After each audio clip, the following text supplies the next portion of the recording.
जय हिंद साथियों, जैसा कि आप सामने में देख रहे हैं मेरे मित्र ही हैं और 2213 जो सचिवालय सहायक का वैकेंसी आया था उसमें एक पद हासिल किए।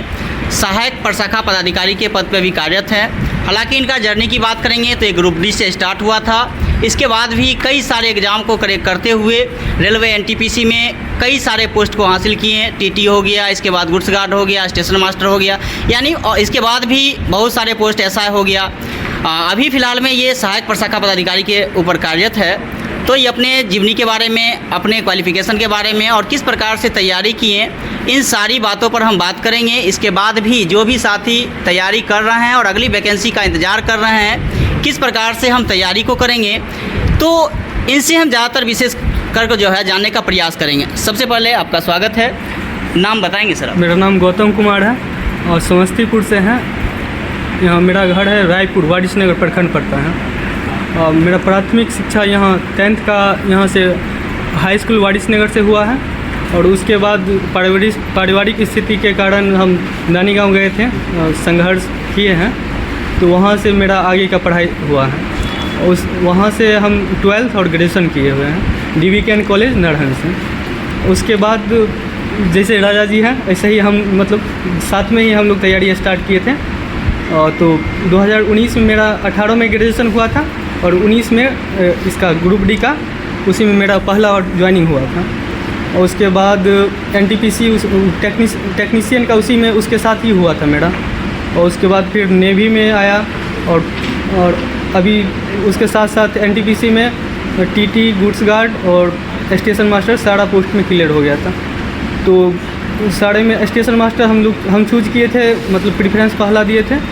तो उसमें मेरा यहाँ RRB कोलकाता में धनबाद में मेरा ट्रेनिंग हुआ है स्टेशन मास्टर का। और उसी के साथ साथ ही बिहार सचिवालय का एग्ज़ाम दिए थे, तो जिसका फरवरी में इसका ज्वाइन करवाया है। तो अभी वर्तमान में सहायक प्रशाखा पदाधिकारी के रूप में यहाँ पर है, नगर विकास एवं आवास विभाग पटना में कार्यरत हैं। चलिए, ये तो अपना बताएं जो कि इनका जर्नी कहाँ से स्टार्ट हुआ और किस पद पे कार्यरत है। लेकिन विशेष तौर पे इतना तैयारी किए, ग्रुप डी में गए, इसके बाद भी इतना सारा एग्ज़ाम को क्रैक करते हुए, इसके बाद भी आप कह रहे थे जो पारिवारिक स्थिति दयनीय रहा, जो कि ननिहाल में रह करके हम तैयारी किए। तो फिर नए बच्चे जो तैयारी करते हैं आखिर में छोटे से शब्द को लेकर के, छोटी सी समस्याओं को लेकर के बहुत ज़्यादा उलझ जाते हैं। तो उनको किस प्रकार से हौसला मिलना चाहिए ताकि वो भी एक छोटा सा जर्नी स्टार्ट करें और उस जर्नी को लेकर के आगे जो है बढ़ पाए? तो आप अपना घर से ही आप उदाहरण ले सकते हैं। मम्मी हो, पापा हो, उनका संघर्ष देख सकते हैं कि किस तरह वो करके आपको पढ़ाने के लिए वो कितना मेहनत कर रहे हैं। और कर रहे हैं ताकि आप पढ़ के कुछ बन जाए। आप कुछ बनते हैं तो उससे सबसे ज़्यादा खुशी आपके मम्मी पापा को होते हैं। अब संघर्ष, अब दूसरों से ज़्यादा मोटिवेट होने से अच्छा है कि आप घर में देख लीजिए कि घर में मम्मी कितना मेहनत करके, मतलब घर के काम करके और बाहर उसको मेंटेन करते हुए बाहर से कुछ करके आपको पढ़ाने के लिए जो कर रहे हैं, उसको देखकर मोटिवेट सबसे ज़्यादा हो सकते हैं। या आसपास में दोस्त हो, उसको देखकर मोटिवेट हो सकते हैं। या आपको जो बता रहे हैं क्लास में टीचर हैं, उनका जर्नी देख सकते हैं, उससे भी आप मोटिवेट हो सकते हैं। मतलब मोटिवेशन का आप कहीं से एक स्रोत ले लीजिए, बस एक ले लीजिए, उसी पर कायम रहिए कि वो जैसा किए हैं। ये नहीं कि हम 10 को एग्जाम्पल ले लिए अब सबको फॉलो कर रहे हैं। सारा लोग को फॉलो कीजिएगा तो आप किसी का एक का नहीं सुन पाइएगा। उसमें मतलब एक का चूज कीजिए और उसी पर पूरा फोकस कीजिए। उससे होगा आपका गोल क्लियर हो जाएगा कि हाँ, हमको इसके तरह बनना है या इसके तरह करना है। तो आपका लक्ष्य क्लियर रहेगा तो आप फोकस ज़्यादा कर पाइएगा। आप उसी को मान लीजिए आपका फोकस 10 है, अब 10 लोग में डिवाइड कर दीजिए, एक हो गया। अगर उसी फोकस को अब एक पर कीजिए तो 10 नहीं करके 8 भी कर रहे हैं, अब एक जगह 8 हो गया। उससे आपका तैयारी ज़्यादा हो पाएगा, क्लियर हो पाएगा। इस तरह आप एग्जाम्पल ले सकते हैं मोटिवेशन का कोई भी। जैसा कि तो अपने अनुसार बहुत ही अच्छा बेहतर बताएं और जिस प्रकार से ये पारिवारिक स्थिति को झेले, अपने अनुसार बहुत ही अच्छा कोऑपरेट किए। इनका 2213 में भी मेंस क्लियर हुआ था। एसआई जो आई हुई थी 2213 पोस्ट, इनका मेंस क्लियर हुआ था। हम लोग एक ही रूम में थे, ये भी थे, हम भी थे, और इससे पहले भी हम लोग का जो है सो विचार होते रहा है। लेकिन 2213 में हम लोग भी दौड़े, फिजिकल भी किए, लेकिन थोड़ा सा मार्क्स की वजह से जो है, पॉइंट में मार्क्स की वजह से इनका भी जो है मेरिट नहीं बन पाया था। और उस समय में ये ग्रुप डी में आप कार्यरत थे। बार बार भर दिन में 2-4 बार बात हो ही जाती थी जो सर नहीं होगा, थोड़ा सा दिक्कत है। तो फिर उस सिचुएशन को झेलते हुए आखिर में फिर नई वैकेंसी आई आपका CGL का 2213 पोस्ट पे जो आई CGL, उसमें भी आप कई सारे बुक वगैरह का लेकर के चिंतित थे जो अब क्या करना है नहीं करना है, काफ़ी बातचीत तो हुआ ही था ना, बातचीत हुआ था।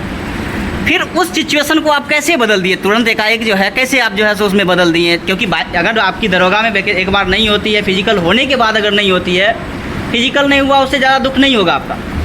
सोचिएगा चलो जो है अगला बार मेहनत करते रहेंगे, 1-2 बार और मेहनत करेंगे, हमारे अंदर स्टेमिना नहीं था, हम प्रैक्टिस नहीं किए, शरीर भारी था इसलिए नहीं हो पाया। लेकिन इसके बाद आप पॉइंट में चढ़ जाते हैं। सबसे ज़्यादा दुख उस जगह पे होती है जो आप इतना मेहनत PT निकाले, मेंस निकाले, फिजिकल तक को भी आप निकाल ली। उस समय का आप तैयारी पे बताइएगा। सबसे पहले वहाँ पे आप एक तैयारी बताइएगा जो किस जुनून के साथ आप तैयारी किए, जो आपका सिलेक्शन बिहार सचिवालय सहायक के तौर पे हुआ।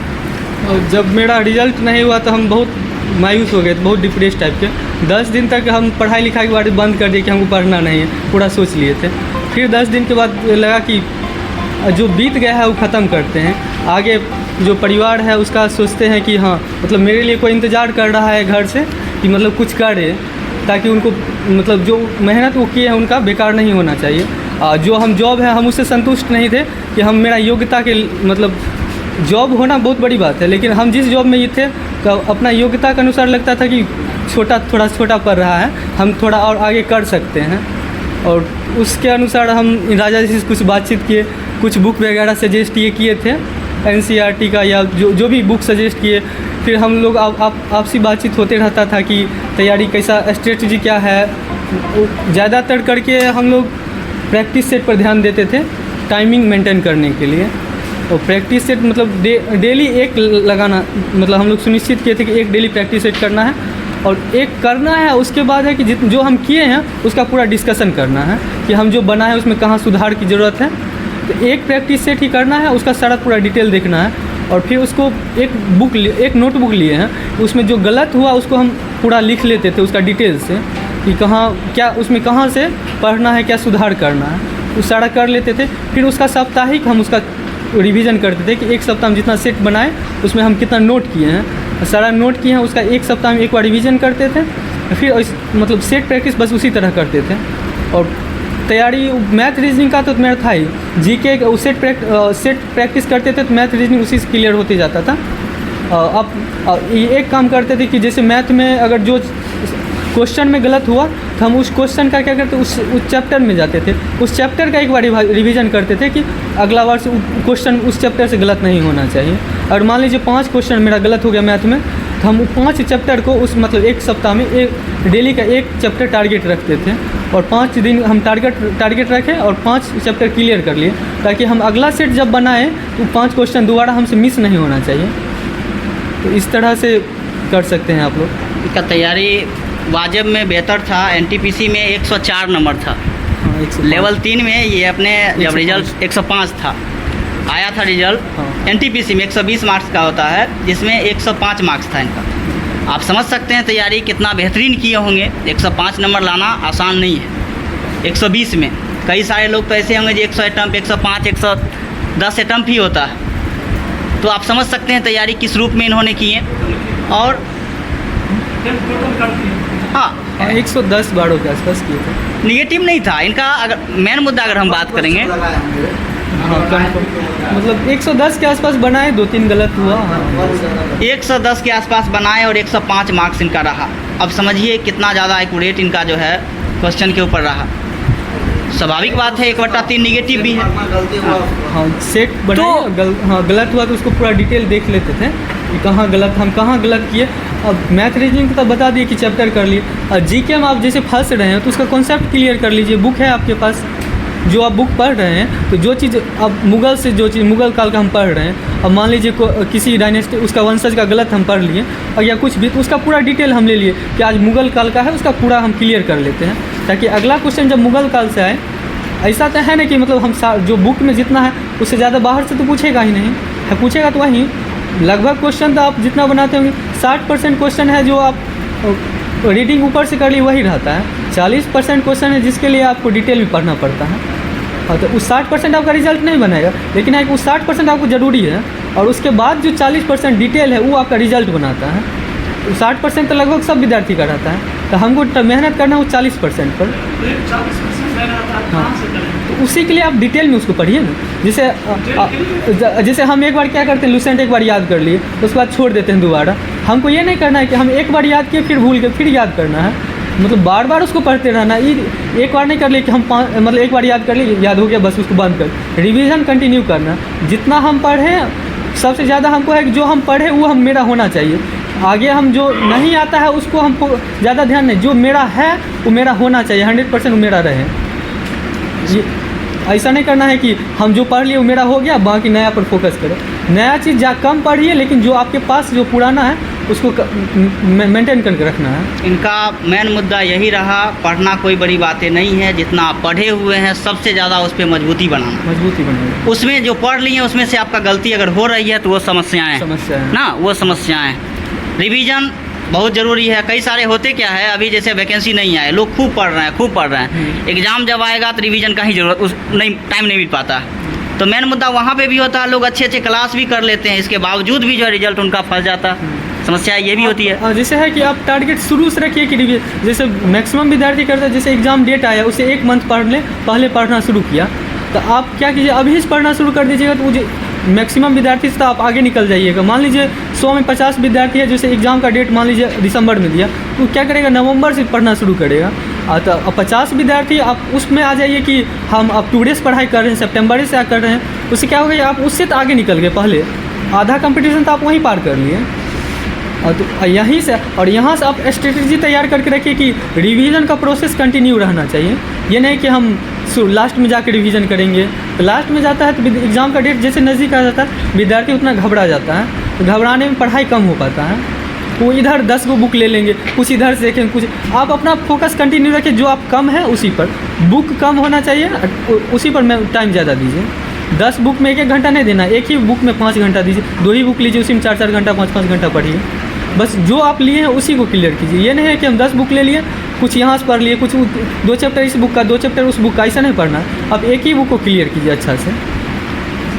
इनका ये चीज़ रहा जो लास्ट में एनसीईआरटी पे भी फोकस किए। हाँ, तो एनसीईआरटी भी मायने रखता है, जो भी हम लोग का भी चल रहा है। कोशिश करेंगे जब एग्ज़ाम का बचेगा 2 महीना, तो उसमें एनसीईआरटी का जो भी सार संग्रह होगा उस पर फोकस करवाएंगे, क्योंकि अगर आपसे उससे 5-10 प्रश्न भी अगर डायरेक्ट हिट आ जाती है तो समझिए आपको मेरिट के लिए काफ़ी ज़्यादा फ़ायदा होता है।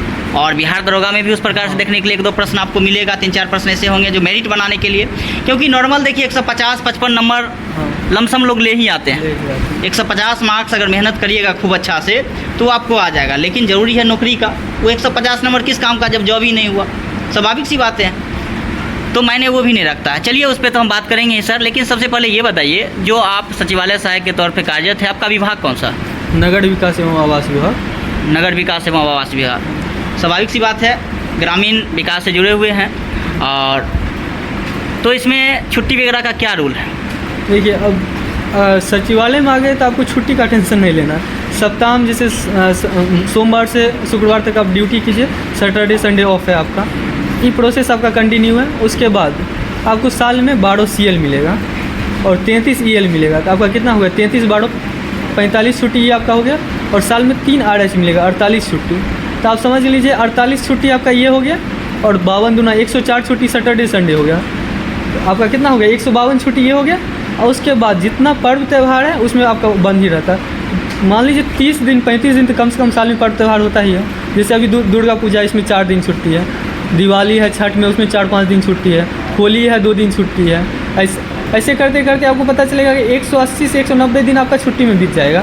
आप ऑफिस कितना दिन जा रहे हैं? 170 दिन, मतलब 6 मंथ आप ड्यूटी कर रहे हैं। 6 मंथ के लिए आपको छुट्टी मिलेगा, मतलब इतना कहीं प्रेफरेंस नहीं मिलेगा। जवाब आप समझ आप सकते हैं। इसके साथ परिवार का कोई टेंशन नहीं, आप परिवार को पूरा समय दीजिए, घर में दीजिए, फैमिली को दीजिए। और जॉब में टेंशन नहीं, आप 10 बजे जाइए, आराम से 6 बजे वापस आ जाइए। क्या सेम प्रोसेस है। अब बस है कि सिलेबस आप देख लीजिए। बिहार ऐसा में है कि GK GS ज़्यादा पूछता है, सचिवालय में उसके साथ साथ मैथ रीजनिंग आप जोड़ लीजिए। रीजनिंग उसमें ज़्यादा है, रीजनिंग 50 है और 25 मैथ है। तो अब मैथ रीजनिंग आप सेट प्रैक्टिस डेली करते रहिएगा। इससे क्या होगा कि आपका टाइमिंग मेंटेन होगा।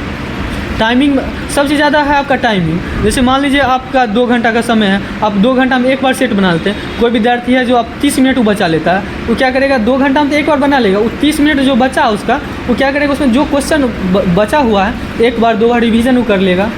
बहुत सारा क्वेश्चन है मैथ रीजनिंग का जो एक बार आप बनाइएगा नहीं बनेगा। पहला बार में जो आपको इजी लगे जो लगे ठीक ठाक बना ख़त्म कर लिए। आपका दूसरा बार में समय बचेगा तब तो आप देखिएगा जो मॉडरेट क्वेश्चन है या हार्ड क्वेश्चन जिसमें थोड़ा सा फंस रहे हैं उसको करने के लिए आपको समय चाहिए। अब थोड़ा सा समय बचा लिया, अब दोबारा देखिएगा वो क्वेश्चन आपसे दोबारा जल्दी बन जाएगा।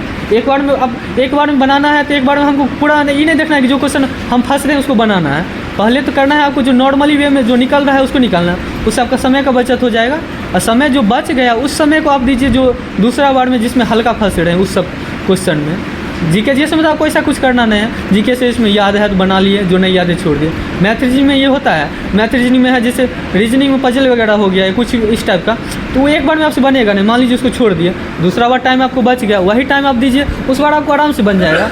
माइंड में रहता है कि अच्छी पहला बार माइंड में टेंशन रहता है कि नहीं बन रहा है तो आगे एगो फंस गया तो दूसरा उस पर असर पड़ता है। लेकिन अगर आप छोड़ दिए हैं उसको और पहला बार बना लिए दूसरा इजी क्वेश्चन, तो माइंड में रहेगा अच्छा इतना क्वेश्चन हम बना लिए हैं। उससे क्या होगा कि ऑटोमेटिक माइंड, जैसे एक बार आप क्वेश्चन रीडिंग कर लिए हैं तो माइंड अपने आप कैलकुलेट उसका करते रहता है। और दूसरा बार उस पर ध्यान दीजिए आप तो लगेगा कि आधा प्रोसेस तो हम पहले कर चुके हैं, फिर बन जाएगा वो आसानी से। उसके लिए आपके पास टाइम रहना चाहिए, तो उसके लिए आप सेट प्रैक्टिस डेली कीजिएगा तो आपका टाइम का बचत होगा। और मैथ में रीजनिंग में है कि आपका कैलकुलेशन फास्ट होना चाहिए, उसके कैलकुलेशन पर आप फोकस कीजिए तो उससे आपका समय बचेगा, इस पर आप फोकस कर सकते हैं। तो इसका मतलब ये भी आप कह सकते हैं एसआई के साथ साथ जो है आप सचिवालय सहायक की भी तैयारी कर सकते हैं। सेम प्रोसेस है, बस मैथ और रीजनिंग पे विशेष करके फोकस करना पड़ेगा। और जीके जीएस दोनों का सेम ही है। हालांकि बिना मैथ और रीजनिंग का तो मेंस से भी बाहर हो जाएंगे लोग। अगर मैथ रीजनिंग ठीक नहीं है तो बिहार दरोगा में भी नौकरी नहीं होगा। इस बात की गारंटी जरूर है जो नहीं होगी। अगर ओबीसी है, जनरल से है तो मुश्किल है, क्योंकि उसमें भी मैथ रीजनिंग 20 प्रश्न मैथ रीजनिंग 20 से 24 प्रश्न, कभी 25 प्रश्न 23 प्रश्न इस प्रकार से आते हैं ना। तो मैथ रीजनिंग तो उसमें भी मायने है। और सबसे ज़्यादा इंपॉर्टेंट उसमें रोल आपका अदा करेगा जीके जीएस को लेकर के। 75 क्वेश्चन तो जीके जीएस का भी है ना, हाँ, वो भी करेगा। जीके जीएस है। तो और कहीं लोग ऑनलाइन ज़्यादा बेटर है या ऑफलाइन? नहीं, आप पहले ऑफलाइन बनाइए, ऑनलाइन आप सेट बनाइए। ऑनलाइन ज़रूरी है कि आपका ऑनलाइन में टाइम फिक्स रहता है, उसमें कैलकुलेट किया हुआ है। ऑफलाइन में है कि आप बना लिए 10 मिनट कहीं बाहर चले गए, रुक गए, ये ऐसे नहीं करना है। मतलब जैसे आप सेट का है उसमें टाइम फिक्स कर लिए हैं कि हम 2 घंटा का अलार्म लगा दिए, उस 2 घंटा में हमको कुछ नहीं करना, घर से बाहर तक नहीं निकलना, कुछ नहीं करना, कुछ नहीं मतलब कुछ नहीं, जैसे एग्ज़ाम में होता है वैसा ही करना है। हाँ, उनको पूछ दीजिए। बुक पर कौन सा बुक पर सबसे ज़्यादा पकड़ बनाया जो आपको इतना जैसे जीके जीएस? जरूरी नहीं है कि आप ये प्रकाशन लिए उसी से होता क्या है कि मार्जिन बहुत सेट ऐसा है जिसमें बहुत गलत भी रहता है। मतलब वो ये कह रहे हैं सर जो कौन सा प्रकाशन का बुक बेहतर रहेगा ना। बहुत सारा बुक ऐसा आता है जिसमें गलत भी रहता है। एडुटेरिया का आप ले सकते हैं, एडुटेरिया बहुत अच्छा है। हाँ, सेट प्रैक्टिस के लिए एडुटेरिया ले सकते हैं। एडुटेरिया बेस्ट है, अच्छा है, बहुत अच्छा है। एडुटेरिया से बिहार एसएससी आ गया, बिहार सचिवालय के लिए निकालता है। नहीं, बिहार एसआई के लिए भी आती है, बिहार दरोगा के लिए भी आती है। इधर रेलवे के लिए उन्हें निकालता है। नहीं रेलवे उसके लिए रुकमनी है, वो हमको लगता है रेलवे के लिए। हाँ, रेलवे के लिए है ना प्लेटफॉर्म का रुकमनी, वो आप ले सकते हैं। लेकिन एसआई और सचिवालय के लिए आप एडुटेरिया ले लीजिए, बेस्ट है बुक है। हाँ, प्रैक्टिस सेट का बेस बनाने के लिए तो आप यहाँ आ रहे हैं ना, यहाँ तो बताते ही होंगे बुक के बारे में। बेस बनाने के लिए, बेस बनाने के लिए हम खुद इनसे बुक करवाते हैं। आप लोग बेस बनाने के लिए इतना अगर 4-5 महीना टिक गए तो फिर मेरे ख्याल से जीके जीएस में लेकिन अपना ईमानदारी खुद से रखिए, जितना आपको दिया जा रहा है खुद इनसे बुक। जैसे हम सेट हम जैसे ये भी तैयारी करते थे, हम भी करवाते थे। इस बेस बनाने के लिए हम भी इनसे बातचीत करते थे कि कौन सा एक बुक फिक्स कर लीजिए। हाँ, ये नहीं कि 2-3 प्रकाशन है, एक प्रकाशन फिक्स कर लीजिए और उसी को पढ़िए बेस बनाने के लिए। ये नहीं कि मतलब कोई बता दिया कि ये बुक पढ़ना है तो ऐसा जरूरी नहीं कि उसी, अब एक प्रकाशन फिक्स कर लीजिए ना, उसी से हो जाएगा आपका। आप क्या किए हैं, कौन सा बुक पढ़े उसके बारे में बोल रहे हैं? हम एनसीईआरटी का लिए थे सब्जेक्ट वाइज अलग अलग करके। और हाँ, और इसके लिए बिहार सचिवालय के लिए। और जब रेलवे का तैयारी हम कर रहे थे तो एनसीईआरटी का कंबाइंड का था जो सार संग्रह, वो पढ़े थे। वो जो अभी तो मैथ्स हुआ का हाँ, महेश वर्मा का सार संग्रह है ना NCERT का, उससे हम पढ़े थे। उसके साथ हम एक लुसेंट पढ़े थे। हाँ, लुसेंट तो बहुत ज़रूरी है। किसी भी एग्ज़ाम के लिए किसी भी लुसेंट लुसेंट तो बहुत आपका जरूरी। बेस है, वो तो होना भी चाहिए। और ठीक है सर, ठीक। बहुत बहुत धन्यवाद जो कि इस टाइम को दिए, और सभी साथी को भी बहुत बहुत धन्यवाद जो कि आप शांतिपूर्वक इस बात को सुने और अपनी तैयारी के लिए जो है सो कुछ बताने का प्रयास किए सर, और आप सुने। ठीक है, thank you, all the best. अगर किन्हीं भी